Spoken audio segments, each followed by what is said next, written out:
بسم الله الرحمن الرحیم. شخصی که در مورد حضرت رسول الله صلی الله علیه و آله و سلم فیلم مفتضل ساخته بود، در یک واقعه آتش سوزی چنان سوخت و حرام شد که جسدش اصلا قابل دیدن و شناسایی نبود. ولی آمریکا از نشر این خبر جلوگیری کرد. یک خواهر فلسطینی این واقعه را خواب دیده و گفته که هر کس این خبر را پخش کند 4 ساعت بعد پاداش این کارش را خداوند پاک می دهد.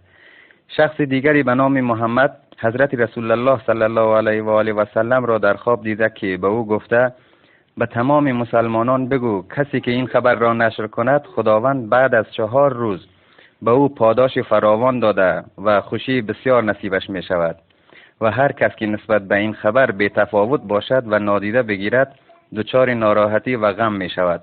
پس تا می توانید این خبر را نشر کنید تا خداوند پاداش این عمل نیک شما را هم در دنیا و هم در آخرت بدهد. این خبر را نادیده نگیرید و تا جایی که می توانید نشر کنید.